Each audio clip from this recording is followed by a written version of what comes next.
How did you get in my house? You don't know everything, little man. Get out. Now. You are in no position to be making demands. Or should I go get Mary right now? What do you want? Another broadcast. I've already done the stories for this decade. That is not part of the deal. You made it part of the deal, August. Remember, when you missed your deadline, you knew your actions would have consequences. Where are the stories? Oh no, I want one of yours this time. That'll make things much more interesting. I can't. You will. You'll do whatever I want you to do. Now, get on with it, little boy.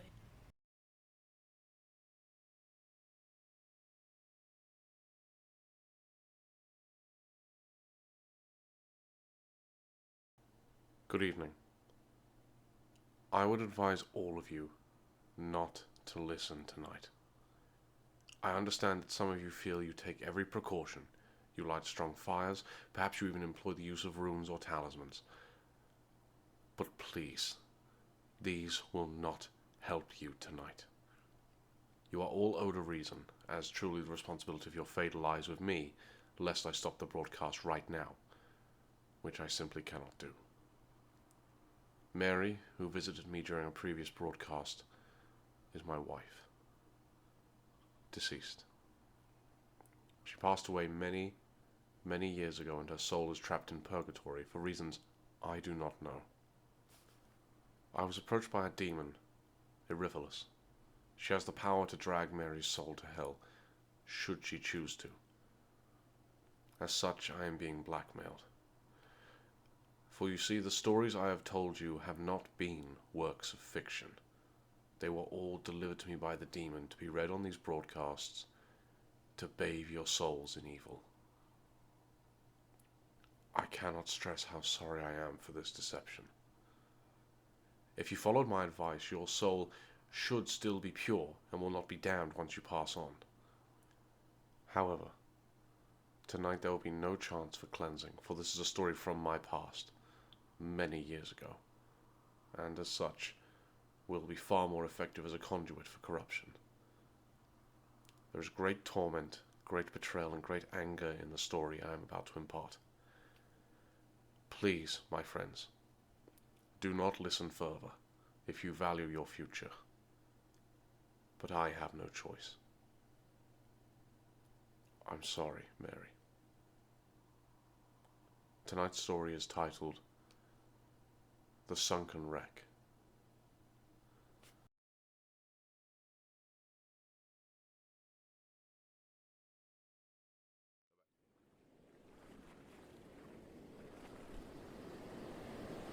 I was suddenly looking out over the ocean, the thick grey cloud layer above reflecting into the water, making it murky and uninviting. The waves frothed as they hit the shore against the dull, brown sand. The only sound around is no normal sound of gulls or even the wind disturbed this unusual peace. Lazare stood next to me, staring out across the horizon like I was, hands clasped together behind his back in a military stance. His face was ever stoic as I adjusted to the sudden shift in environment. "Why am I here, Lazare?" I turned around to find a number of residences behind me, each one solidly built but nonetheless greatly aged.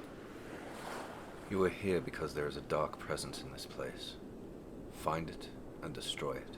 It has already claimed several souls. I locked onto Lazare's eyes, but his never faltered from the horizon. I need more information than that, Lazare. This is all I can tell you. Something is blocking our sight from this place, and we can only feel the scars.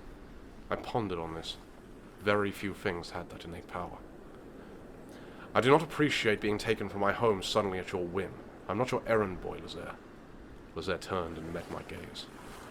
You will do as we instruct, August. That is our pact. Or do you no longer require my help? His eyes had never once shown implication or doublespeak. He only ever spoke straightly. His words were not a threat, but a genuine inquiry. I could not afford to lose such a powerful ally. Very well. I looked at the clouds and saw the beams of light struggle to push through. Meet me back here at this time in 2 days. I may require more assistance if this malevolent force is as strong as you suggest. Lazare slowly nodded. Please turn away, August. I looked back to the horizon, a lone beam of light hitting the ocean some distance out, drawing my eye. I felt a great pressure of wind from my right, and when I turned back, Lazare was gone. I turned off the beach and walked past the first few residences, quickly finding a road. The area was a simple coastal town with a dock further down the beach and a church steeple maybe a mile away. It was around midday, yet as I walked through the streets they were distinctly barren. Only the odd person passed in a car and a lone teenager walked across the road opposite me. I eventually found the town square, with a large circular pillar located in the center, the emboldened word Chesterton atop it in cast iron. I recognized the name. I was in the southwest. I kept walking and soon found myself at the high street, or what a small community would assume is one. For the most part, only necessities were on offer: food, clothes, a DIY store.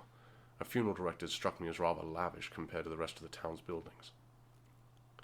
The part that struck me most, though, was that even around midday, none of these stores were open. The town seemed to be entirely abandoned, at least temporarily. I spotted a middle-aged woman walking up from the street and made my way over to her. "Excuse me, madam." She turned slowly on the balls of her feet, looking taken aback. Yes, do I know you? Her tone was timid, likely trying to ascertain if I was a threat. "No, I wouldn't expect so. Why are all the stores closed, please? Did something happen?" She blinked at me, almost like the question had an obvious answer I should be aware of. Well, it's Rodney Pickett's funeral today. The whole town is at the church right now. I see. What would be the quickest way to the church, please? It's just down this road and then up the hill at Wilbur Lane. She pointed further down the high street. "Thank you." I nodded and turned down the street. I could still feel her eyes on the back of my head as she lagged behind me in the same direction. It was nothing I was unaccustomed to, but I had to tread with an air of caution. Should I be seen as a threat or an unwelcome outsider, then my investigation would likely become that much more difficult. It was only a 5-minute walk before I saw the road leading to the church. I noted the various cars parked alongside the pavement and the people dressed in black spilling from the church grounds. I wondered who this man was to have gathered such a large crowd at his funeral. I was fortunate that my usual attire was so formal, even though I doubted the whole town would have dressed so lavishly for such an occasion. The road to the church hugged the left-hand side of its grounds, steadily going uphill until it reached a peak parallel with the steeple, and then gently drifted down again the other side. The church itself was rather small, with a single steeple and large oak doors no more than 20 feet from the road, but the graveyard surrounding it was quite different. Most of the gravestones were large obelisks, protruding through the overgrown plant life, sight of which stretched on for approximately 50 yards from the sides and rear of the church building, save for the paths carefully placed to allow navigation of this great site. The church grounds slowly sunk as they moved away from the church, placing the base of the church perhaps 20 feet higher than the edges of the church grounds, and had a large concrete path looping from the front of the building's door to the back and round again. Most people in attendance were standing on this path.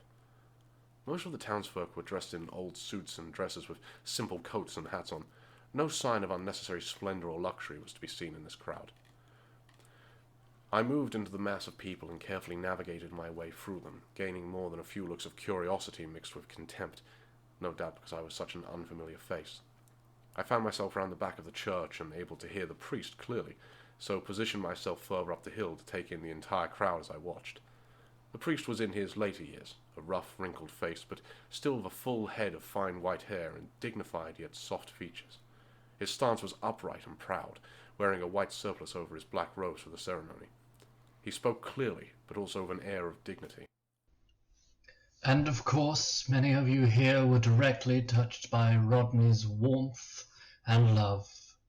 I truly believe that the number of people who came here today to honor this man's life and legacy are a lasting testament to not only his character, but also his heart. Rodney lived for many, many years, but despite his age, in his final days before he passed, he moved with energy and life and joy, performing his work as best he saw fit. The speech reached the ears of the crowd effortlessly, and a young man, likely in his early 20s, began to cry. I turned to look and caught the eyes of a middle-aged woman staring at me from across the cemetery. A dark-haired one with piercing eyes. She seemed to be examining me from afar, giving me the impression my character was being judged solely on my out-of-place appearance. I met her gaze only to gauge her reaction, and she seemed to turn her nose up at me and return to focusing on the priest. I gazed around some more, and in an opposite corner I met another person's gaze. This time it was an older man, a heavily weathered face with a large grey beard and rugged cap barely containing the long grey hair spilling out of it. He had his hands firmly in the pockets of his thick coat, and seemed to have made no attempt to dress in formal clothing. He nodded slowly at me as I met his gaze, and I nodded back. We both returned our attention back to the priest, who was finishing his speech. And so we give thanks that Rodney is now in the care of our Lord. Now please join me in prayer. We all bowed our heads, paying respect as the ceremony came to a close.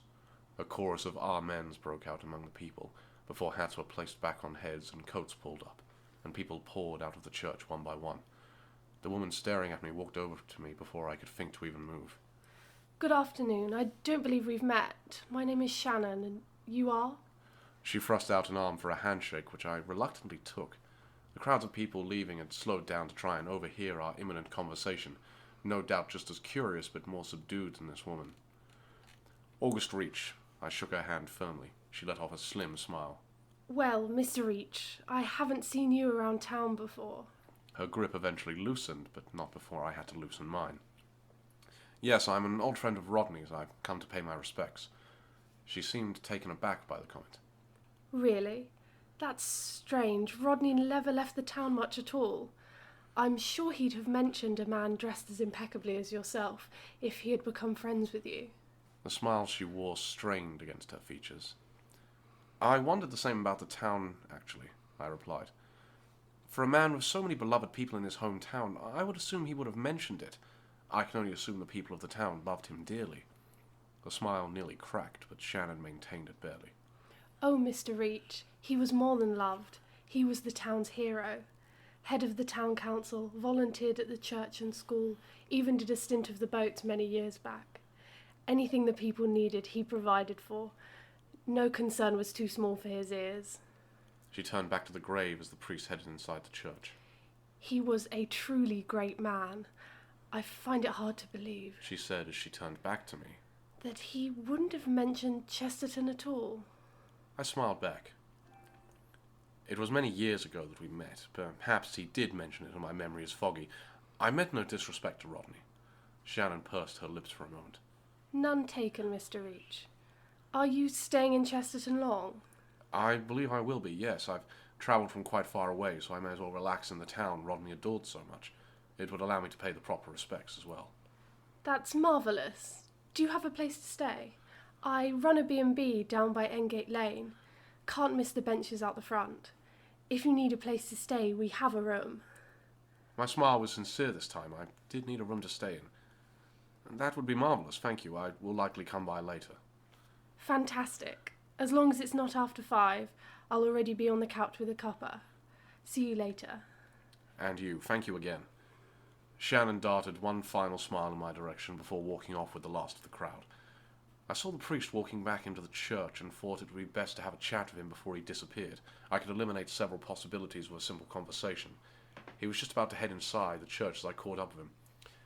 Excuse me, Father. Yes? His posture had shrunk significantly from the speech he gave, and his voice felt more tired and hoarse than it was before. Good afternoon. I shook his hand, still a strong grip. My name is August Reach. I'm visiting from out of town to pay respects to Rodney. Do you have time to spare? I was curious about a few things from around the town. I'm afraid I don't know what use I'd be to you. I'm no expert on the goings-on of the town. So you don't talk with the townspeople often? You weren't close with Rodney? I inquired. My boy, we were all close with Rodney. He was just that kind of man. He could rope you into an hour's conversation without you even realizing. It was quite something, actually. But no, I'm afraid that I likely wouldn't be of any use to you. I see. Thank you regardless. I turned to leave before I heard his voice behind me. Mr. Reach? I looked back up the hill towards the church doors. On second thought, I don't see new faces that often, and today's events have left me feeling rather sober. Come inside. I could use the company. I returned back up the hill and into the church. The inside had beautiful stained glass windows on the side, with a tall roof and visible stonework walls. The rows of pews were old scratched oak that had left numerous scratches on the stone floor over the many years. Light seemed to trickle in just enough to not feel oppressive, but not enough to feel fully comfortable either. At the top of the hallway was a simple stand and 2 doors either side, both doors attached with thick black iron hinges. The priest closed the doors to the church and walked down with me the aisle. "How long have you lived here, Father?" My name is Carl. May I call you August? "Of course." Our voices seemed to echo slightly in the great hall, and I looked up to see the church was in surprisingly good condition for its age. An odd name, August Reach. Well, your parents certainly didn't believe in tradition. I chose it myself, actually. Really? Did you not like your old one? We reached the back side door on the right and went in, revealing a small back room with a table and some chairs. Please, take a seat. I'm afraid I needed one at the time. I suffered from severe amnesia several years back. The priest seemed taken aback as I sat in the chair, watching him boil a pot of water for tea. And you decided to keep the name? If my real one ever returns, then I'll be sure to use that one instead. Carl sat with me at the table. Well, it's not often you meet someone with memory loss. That is fascinating. Oh, I'm so sorry. You're a person, not a novelty. I'm terribly sorry for being rude. Think nothing of it. I'll be staying in Chesterton for a few days, I imagine. What's there to see around here? If I'm being honest, Mr. Reach, you probably saw all it had to offer as you came into town. There's the abandoned conservatory on the west side of town, but that's more a rubble than a ruin these days, built over 100 years ago and been in disrepair for almost 30. There's this church and maybe the school. Other than that, it's just small businesses and houses, I'm afraid. And the dock, I suppose, if you want to try your luck at fishing. That's not much at all, is it? I spoke as I leaned forward on my chair. A cloud must have moved away as the sun suddenly spilled fully into the room from a nearby window. At least the sun has decided to make an appearance. Perhaps I should go for a walk at night instead. Might be a more attractive prospect. I would heavily advise against that, Mr. Reach. Carl's demeanor had sunk rapidly, and he met my gaze unflinchingly. Why? You can't tell me a small town like this would be dangerous at night. The pot began to boil, so Carl got up and began making the tea. Mr. Reach, are you a religious man by nature? I'm a believer, yes. Then you should know that there is also great evil in this world as well as great good, yes? I nodded solemnly as he looked at me. This town has a great evil in it, Mr. Reach. It is not guaranteed. Please, do not go out after dark. It is not in your best interests. Why? What is in this town? He brought the teas back in front of me. It's best that I don't say any more. I honestly do not know much more myself, other than the hearsay and maddening rumours that have crossed my ears.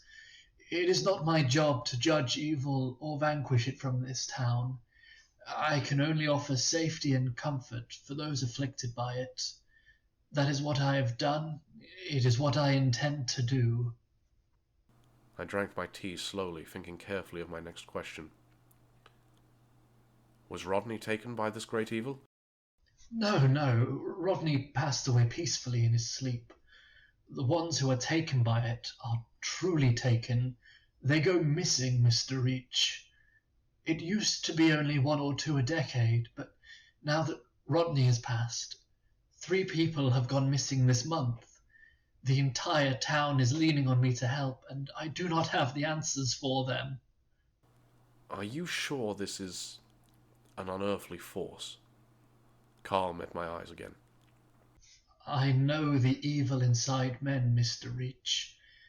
This is not it. We talked for almost another hour, but nothing of any further relevance came from the conversation, only another stern warning to be in my hotel room and to have the curtains drawn by nightfall. I vacated the church a little and walked into town. The air had taken a chill since I was inside, and I could only wish Lazare had given me a few minutes to at least grab a coat. The walk to the hotel was filled with far more activity than earlier, with people going in and out of various shops and a few cars driving through the streets. The town had sprung back to life after honouring Rodney's passing, yet I still intently felt the stares of the people as I walked through the town. I began to wonder if anyone ever visited the town from the outside world, or if this was a truly remote community. I found a clothes store not far down the high street with a grey overcoat in the window, and as it caught my eye I was aware of the crisp edge the air of this town had. I purchased it and plunged my hands into my pockets as I carried on my trek across the town.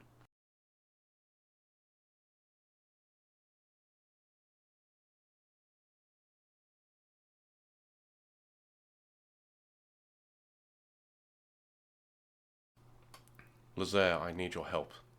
Euriphilis has shown her face. She's demanding another broadcast. What do you expect me to do?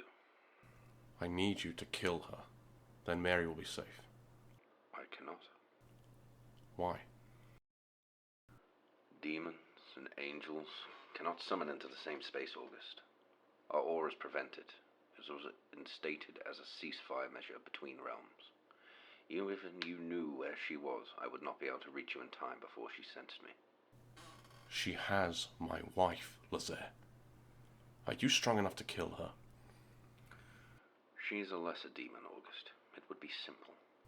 Then all I need to do is get you in the same room. It is not possible, August. I don't have a choice, Lazaire.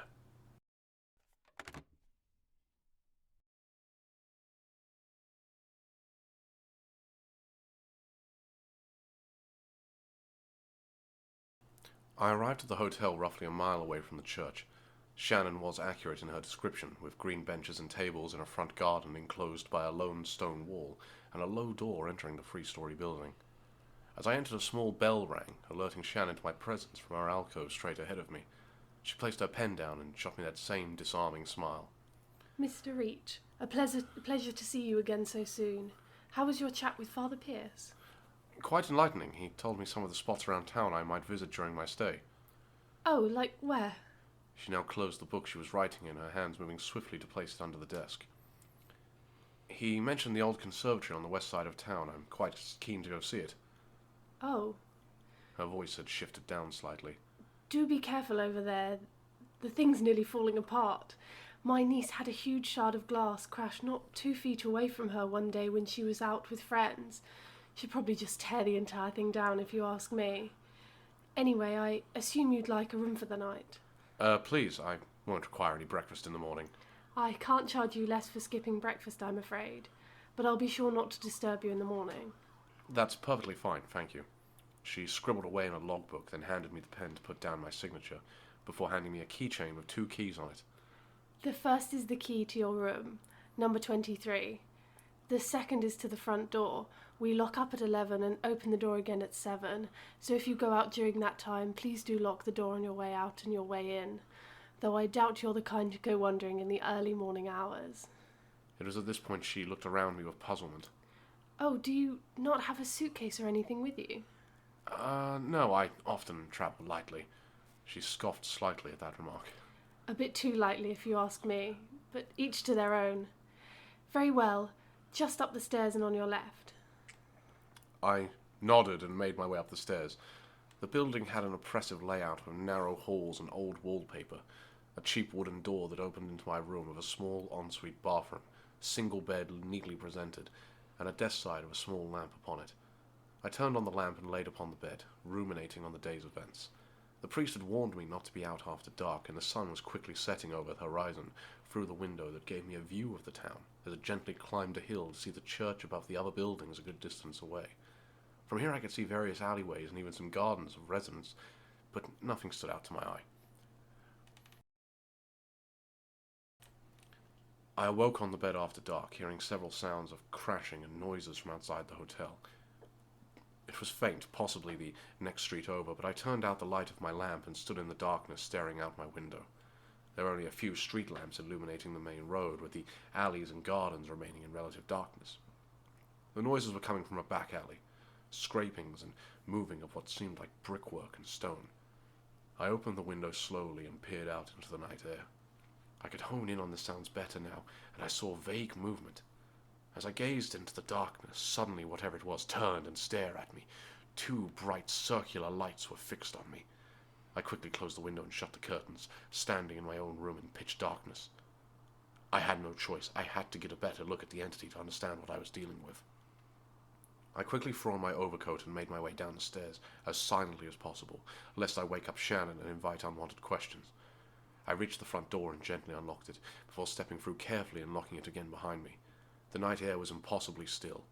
No wind, no ambient noises save my own breath and footsteps.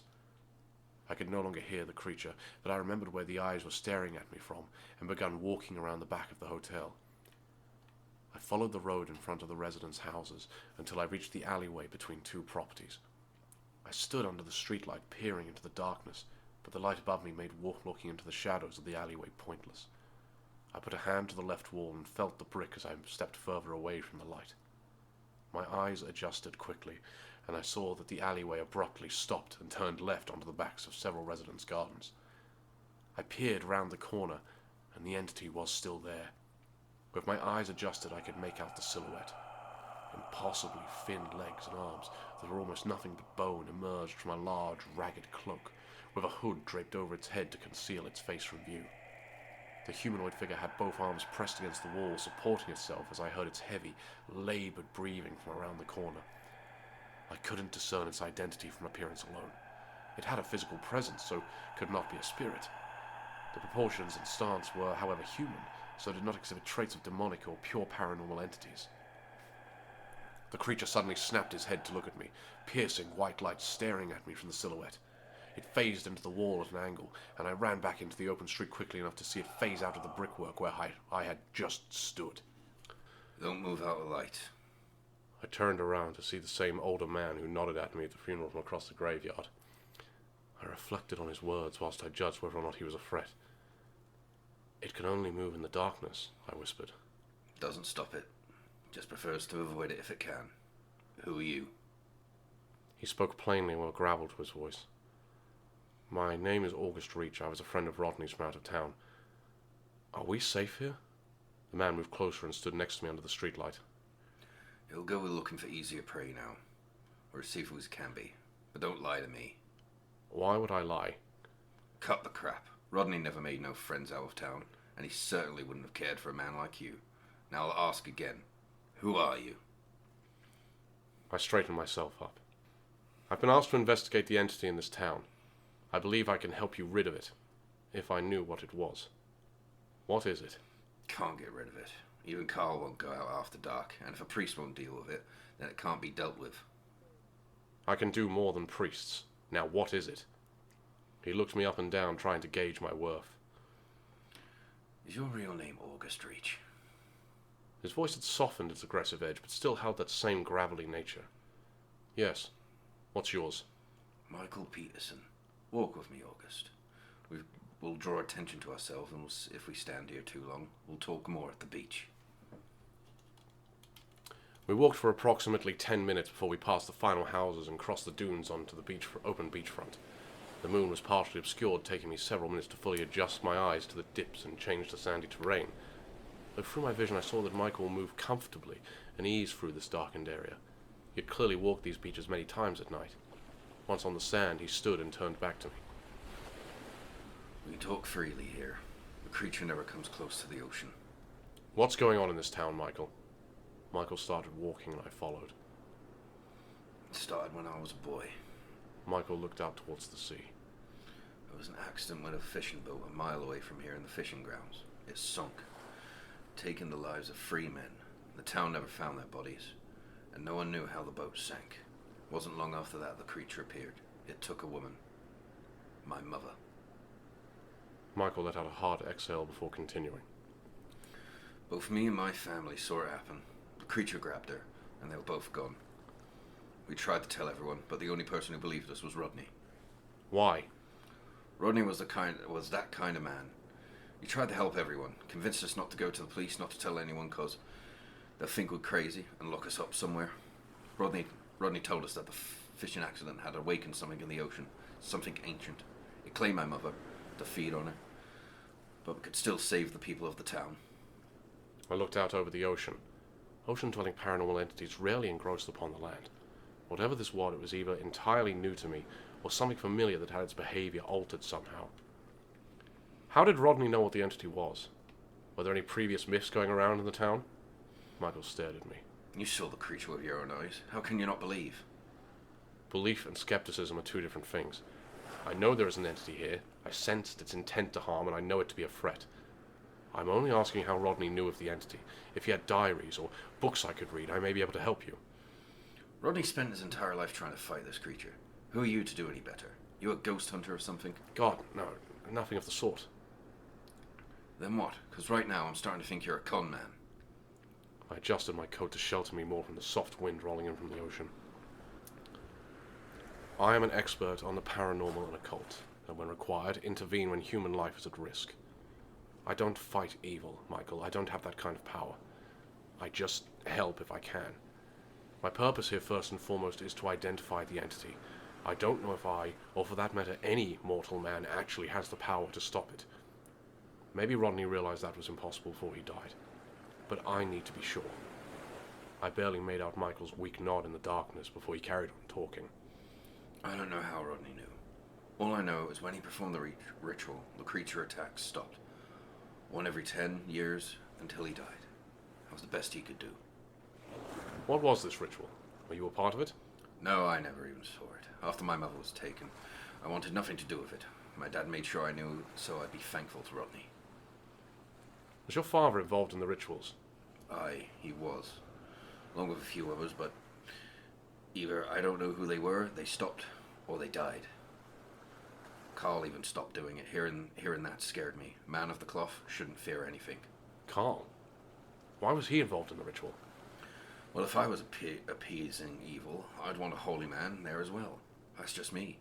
Maybe there was something else to it, and I'm not sure. I had to speak with Carl first thing in the morning. If I could get him to talk, I might be able to stop the entity before it takes another life. Mr. Reach. I was brought back to reality by his tired tone. I'm tired and I'm heading home. I'm farther down the beach, but I'm sure you'll finally get back to your room safely. Stick to the lights. You shouldn't have a problem. I'll find you in town tomorrow. Michael then turned and walked down the beach without me even saying a word. I walked back through the town, making sure to stick to the well-lit areas with little incident. None of what I'd heard matched with my previous knowledge. Typically, the paranormal followed set patterns in its instincts and motives. I unlocked the door to the hotel silently, sneaking back into my room. The darkness of my accommodation now felt more uneasy, but nothing I was unaccustomed to, and I soon drifted to sleep. I awoke to bright light pouring into the room. I got out of bed and moved towards the window, noting the lack of storm clouds today. The sky was patched with small white clouds, and when I opened the window there was a brisk morning wind, enough to make me thankful I'd purchased the coat the day prior. I got dressed and headed downstairs just in time to see Shannon putting on her coat and walking out of the door. Good morning, Mr. Reed. Did you sleep well?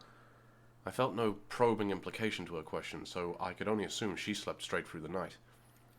I did, thank you. I often don't sleep well in strange places, but this town is very peaceful at night. Oh, I'm glad. I won't keep you from your travels as I'm headed to the church for Sunday service. I hope you have a pleasant day. Actually, my words caused her to pivot back round and face me. Might I join you? It's been some time since I attended a service. She stood dumbfounded before finding her words. Yes, of course you may. But I have to say I'm rather shocked.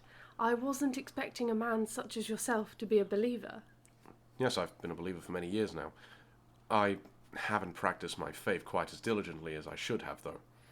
Well, Father Pierce always welcomes new people into his church. Let's head out. We made our way through the brisk morning air towards the church, its spire not seeming to loom menacingly like it did on my first venture into Chesterton. The town seemed brighter today, despite most shops being closed and the people still being few and far between. Everyone's likely already at the church. Don't worry, the town's always like this the first thing on a Sunday morning. Shannon seemed to anticipate my question before I even realized. We arrived at the church and made our way inside to find the aisles already filled with regular members, including Michael, who met my gaze across the room before he sat. The service had not yet started, and Father Pierce greeted us at the door. He seemed weary and tired this morning, with a pained smile on his face as he greeted us. There was a faint odour in the air I couldn't quite place, but it stung my senses as I took it in. Shannon, good morning. August, surprised to see you here. Father, you look awful. Shannon exasperated. Have you come down with something? No, I'm just tired. I didn't take you for a Sunday service man from our conversation in August. Shannon gave me an interrogatory look. I am father, when I can find the time. Chesterton seems to have an abundance of it. You're right there, my boy. Please, do make yourself comfortable. I'll be starting the ceremony soon. Myself and Shannon went and sat in one of the further forward pews as Carl made his way up to the podium. You'll enjoy this, Mr. Reach. Father Pierce always inspires the people. I gazed around the room as Father Pierce prepared himself at the altar with a large lit candle perched upon it. Every person here was stone-faced and quiet, likely looking for comfort from the recent attacks by the entity. My fears began to swell that perhaps Carl was more involved than anyone realized. Thank you all for coming again. I know the tales. I know what has been happening in our beloved town. We are frightened, not just for ourselves, but also our loved ones. Evil stalks the streets at night, and we feel powerless to help each other, to help ourselves. But you must have faith, my brothers and sisters. Carl moved away from the podium and stood tall and proud by the center of the room. Now is not the time to lose our faith, my friends. Now is the time it is attested. I know many of you have lost loved ones. Many of you have faced doubts and uncertainty as to whether the Lord is watching us. But I can tell you He is, and He protects us. Carl's focus seemed to fade as he stared at the ground, losing himself and going quiet. People began to look at one another in confusion. I can't. I'm so sorry, my friends, but I simply can't. I don't have the right. I didn't help at all. Carl moved back towards the podium and grabbed the candle before taking a step out and looking over the congregation. I tried so hard. I tried so hard to help. God, what have I done? Before I could think to move, Carl placed the candle to his robe and he ignited instantly, flames engulfing his entire body in a heartbeat. Realization came over me all at once, and I recognized the smell. Gasoline. Shannon wailed an awful cry next to me, shaking me loose from my shock and allowing me to lunge out of the pews. Two men in the front row threw their jackets over him to try and extinguish the flames. The room was now in panic, people shouting and screaming as children's eyes were shielded and people rushed to get out of the church. Someone shouted for a doctor, but there wasn't one in attendance. Father Carl convulsed and sputtered on the floor, whispering sorry over and over again. I stood and watched as the people of the congregation attempted to calm him and deal with his wounds, but with one final long exhale, Carl's body relaxed. Several people began to cry, before one man placed his hands over Carl's burnt face to close his eyes. Is there a cloth or something nearby we can cover him up with until the doctor arrives? Feels disrespectful to use a coat. One man whimpered. I'll go check in the back, I replied. I went to the oak door on the right where myself and Carl had shared tea not even a day earlier, and began to look through a cupboard and some drawers. I quickly found a suitable cloth, but noticed a heaviness to the drawer that seemed unaccounted for. I looked back at the door and the commotion had not yet died down, so felt on the bottom to discover it was hollow. I lifted the back end of the bottom up to reveal a secret compartment, revealing inside a worn leather-bound journal. I made sure I was not being seen and quickly pocketed it, before replacing the compartment and heading back out into the church. I handed the cloth to the man who thanked me and covered up the body. Shannon had run outside of the church, but Michael was stood towards the back watching. I moved down the side of the church towards him. Michael, I'm heading back to the hotel room. Can I trust you? Did you have something to do with this? His voice flared in anger. No, of course not. I spoke to him yesterday. He warned me of the entity. I do, however, suspect he had a part to play in these disappearances, and felt guilty about them. If you dare accuse Father Pierce of... Michael, I'm not accusing Father Pierce of anything. Look, do you know anyone who had a relative taken by the creature recently? The Madisons, their son vanished not 2 days before you arrived. Can you arrange a meeting with them for me? I'd like you in attendance as well. What? Why? What good would that do? I zipped up my own coat ready to leave. I want to find out if the entity is taking certain people, following a pattern. If we can do that, we can at least figure out who to protect next. Tell them what you have to. I'll meet you by the beach again later. 3 o'clock. I quickly exited the church. Shannon was being consoled by some other members of the town, so I rushed off quickly to avoid wasting time. As I turned the corner, I saw Michael heading out of the church, hopefully to follow my requests. Carl's death had shaken me more than I realized, and for all my knowledge and experience, I began to fear that the town would be destroyed by the entity within the next week.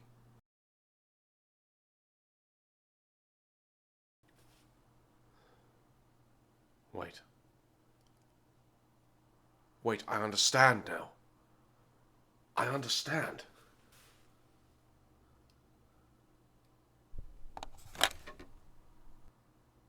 Lazer, I have a way to kill her.